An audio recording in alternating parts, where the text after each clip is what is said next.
ബഹുമാനപ്പെട്ട അബൂ ഹനീഫ ഇമാം യാത്രക്കിടയിൽ സമീപത്തുള്ള ഒരു ചെറിയ മോന്റെ കാലിൽ കാലുകൊണ്ട് ചവിട്ടിപ്പോയി. ആ മോനത് മഫാക്കുമെന്ന് കരുതി മഹാനവർകൾ മുമ്പോട്ട് നടന്നപ്പോൾ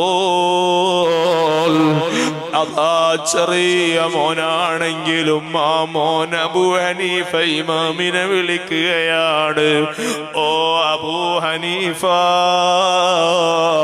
നിങ്ങൾ വലിയ ഇമാമല്ലേ, വലിയ അലിമല്ലേ, വലിയ ആഖിറത്തിലെ ചിന്തയുള്ളവരല്ലേ, എന്റെ കാലിൽ ചവിട്ടിയിട്ട് നിങ്ങൾ മൈൻഡ് ചെയ്യാതെ പോവുകയാണോ? അമാ തഖ്ശൽ ഖിസാസ യൗമൽ ഖിയാമ, നാളെ പരലോകത്ത് പടച്ച തമ്പുരാന്റെ കോടതിയിൽ എന്റെ ഈ കാല് വേദനിപ്പിച്ചതിന്റെ ഖിസാസ് എടുക്കാൻ ഞാൻ നിങ്ങളെ മുന്നിൽ വരുന്നത് പേടിക്കുന്നില്ലേ? വിചാരണയുടെ കോടതിയെ കുറിച്ച് ചിന്തയില്ലേ? ഇമാം അബൂ ഹനീഫ തങ്ങൾ ഈ മോന്റെ ഈ വാക്കങ്ങ് കേട്ടപ്പോ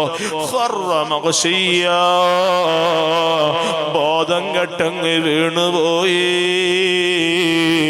ഒരുപാട് സമയം കഴിഞ്ഞ് ബോധം തെളിഞ്ഞ് എഴുന്നേറ്റ് നിൽക്കുമ്പോ കൂടെയുള്ളവര് ചോദിച്ചു, എന്തിനായി ചെറിയ മോന്റെ വാക്ക് വിവേകമില്ലാതെ പറഞ്ഞു പോയതല്ലേ?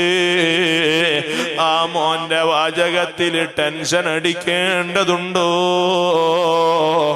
ഇമാമുൽ അഅ്ലം അബൂ ഹനീഫ റളിയല്ലാഹു അൻഹുവിന്റെ മറുപടി എന്താ?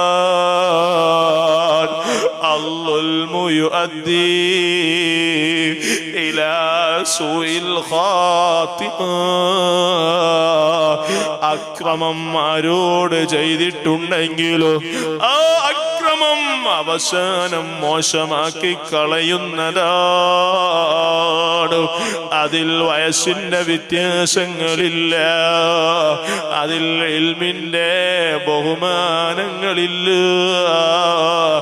അക്രമം ആരോട് ചെയ്തിട്ടുണ്ടോ ആ അക്രമം കാരണമായി അവസാനം മോശമായി പോകുന്നതാണ്. അതുകൊണ്ട് അവസാനം നന്നായി മരിക്കാൻ ആഗ്രഹമുള്ളവരുണ്ടോ? നാവുകൊണ്ട് ഒരാളെ ഗീബത്തും പറയണ്ട, കൈകൊണ്ട് ഒരാളെയും ഒരു ജീവിയെയും വേദനിപ്പിക്കണ്ട, ഒരാളെ ഗീബത്തിനും ചെവിട് കൊടുക്കണ്ട, ഒരാളുടെ അഭിമാനത്തിനും ക്ഷതം വരുത്തണ്ട.